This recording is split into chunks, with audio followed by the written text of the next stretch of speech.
Hi guys, so this is just a quick explainer on Playbook mode. So we've set our formations up, we've saved our formations.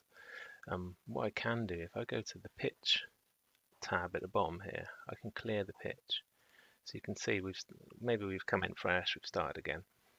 I'll go back into the session tab and go to formation files. And I'll load a defensive formation. You see we've got that orc formation from earlier, so I'll load that. And it's added to the pitch, and I can do the same for the lizard team that we had earlier in a different separate video. So if I go to load formation, we've got the lizard one, so we'll load that, and you can see we've got the lizard team back on the pitch. So we've got our formations ready. What I'm going to do now is select playbook mode. So the functionality switches in playbook mode, so you can't drag your players willy-nilly, but you can start putting some plays together for your playbook. So we're on the offense team at the moment. What I'm going to do is just show you some actions that you can do with the pieces. So let's go start with the crocs. You can see if you click on them, you get this sort of radial menu come up with various actions. There's no sort of game mechanics in here at the moment. But if you know how to play Blood Bowl, you know what these things do, and you know the implications.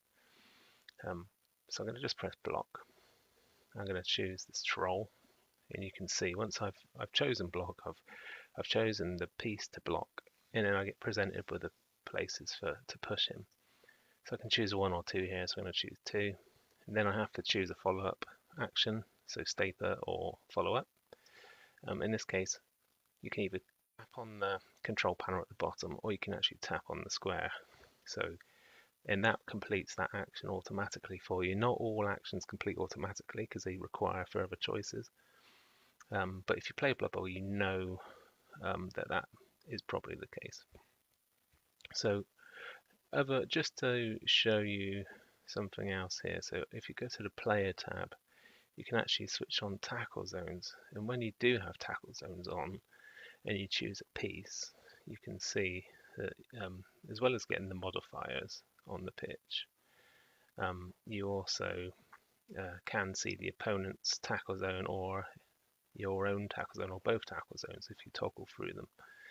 So that's just a useful tool to understand what the implications of your action might be. In this case, I'm going to pick this guy here. So close this down. In fact, I'm going to minimize the UI completely. So choose this guy. I'm going to do a blitz action. I've got to choose the piece I want to blitz, so this guy. They're going to move the Saurus to this square. Click on the orc because that's the guy I'm blitzing. So this is the actual block part of that action. Choose the square that he's going to go into or push him into. Now I can choose my follow-up action. I'm actually going to stay in this case, and once I've chosen that, I can continue to move, which I will do up to here, and then I'm going to end my action. So you can see that's the completed blitz action there, and you can see how you can start building this up. So maybe I'll do a block here on this orc, push him to here, and then stay. So that's my third action. I'll do the fourth one here, so I'm going to do another block on this orc, block into there, and I'm going to stay, and then we're going to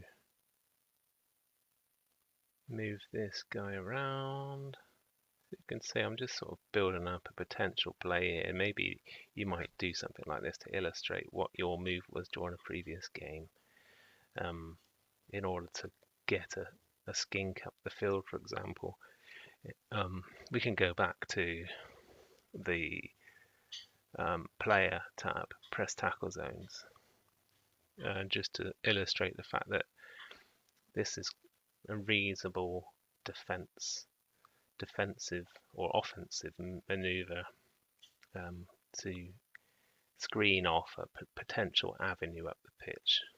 Obviously better players than me would find a way around it, but Just as an example, maybe I want to move this skink. He goes up here, and we end that action.